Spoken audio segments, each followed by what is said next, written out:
Would you say you're a good learner? Can you become an excellent learner? What skills are you learning at the moment? I have good news. There's a great deal of evidence that becoming excellent in something is in the reach of so-called ordinary people who have the motivation, the learning and practice behaviours, the time, the character, including a determined persistence to see it through, which is what this course is about. Why are some people better at things than others? Spend a few minutes doing question 1, then resume the video.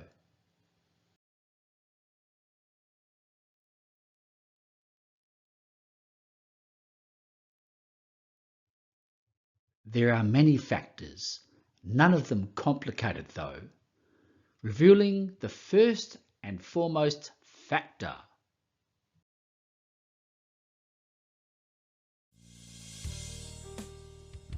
Yes, the M word. This word creates in us a desire to overcome obstacles, to persist beyond the boundaries of comfort, and to work harder than we otherwise might. It underpins our choices, decisions, and actions. What is the M word?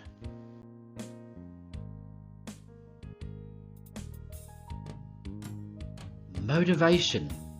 Wouldn't it be great if you could be strongly motivated all the time? But that's not how life works. You have to work to be motivated. What's this horse up to? Motivation works like the old saying, you can lead a horse to water, but you can't make it drink. You decide to be motivated. No one, your teachers, parents included, can force you to be motivated, passionate about something, or interested. They might try, but what they're really trying to do is to influence your ability to motivate yourself.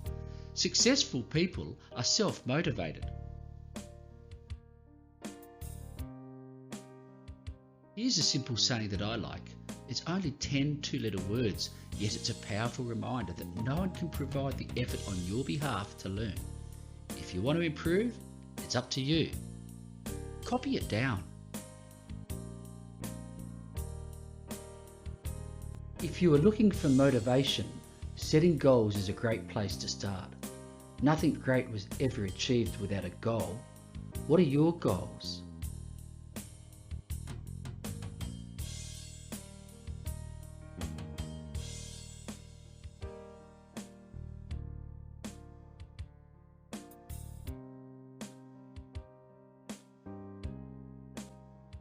Goals are motivational. They're positive.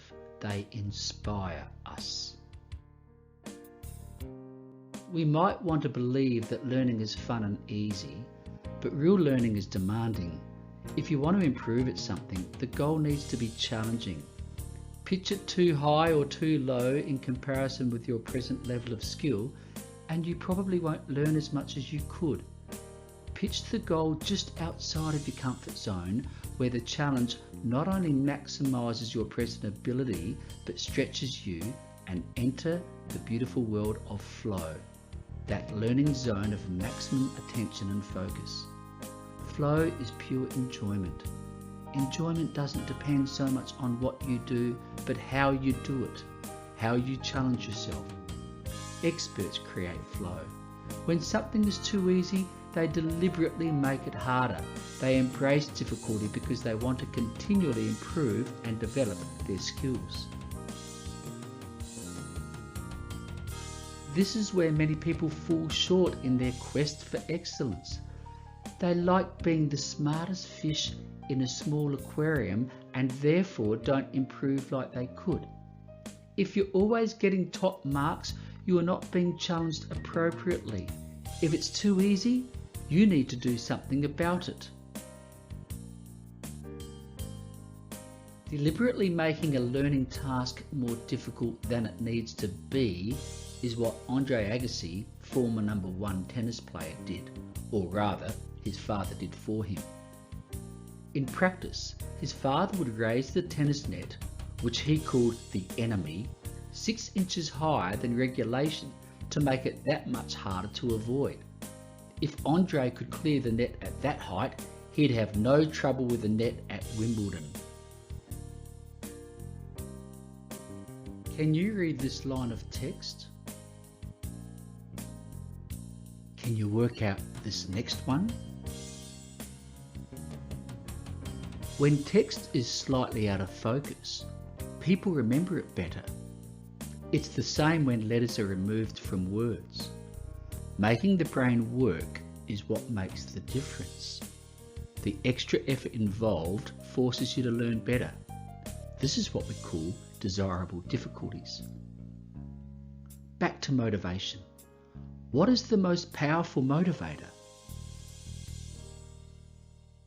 According to Harvard University, the greatest single motivator is making progress. People just love getting better at things. So, to remain motivated in whatever skill you're learning, you want to make progress. How does that work? The Q and the Q? What do the Q letters stand for? Pause for more time to think about it. The quality and the quantity of effort. You see, when it comes to quality, no two people apply effort the same way. People give differing amounts of attention to their learning activities. Some bother to fix errors when others might skip over them, and so on.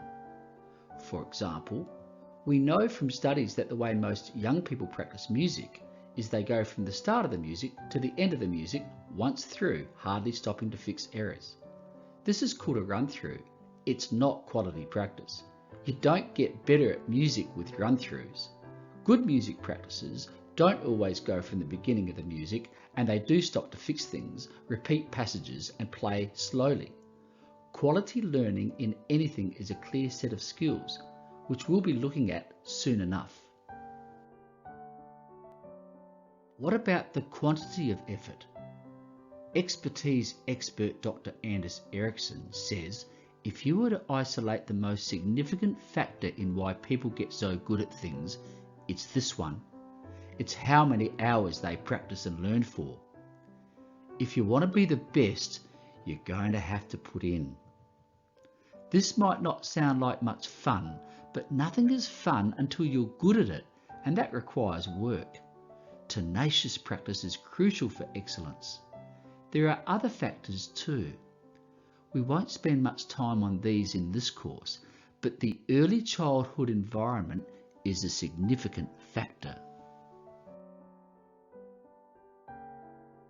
Did you mention any of the following early childhood experiences in your answers to question 1? From your conception, a number of factors combine to develop your interests, your IQ, and your personality. The psychology studies in this area are fascinating. Some things might seem insignificant, such as whether or not your mum sang your lullabies or if you had a musical mobile above your cot, but these all make a difference. People have different opportunities, and some had the benefit of starting young, allowing them to accumulate lots of practice hours. The thing to remember about these early factors is that they don't have to define you moving forward. Whatever your upbringing, remember there's no perfect parents or teachers out there. Human nature is filled with mistakes. The good news is that you are self-determined. That is, you've got the capacity to change things, to turn things around. You can start to read more books, for example, learn music and so forth, thereby not be at the mercy of your childhood environment. Making progress is the great motivator. Improvement is exciting. This is why practice is so important. You cannot make progress without a quantity of quality effort.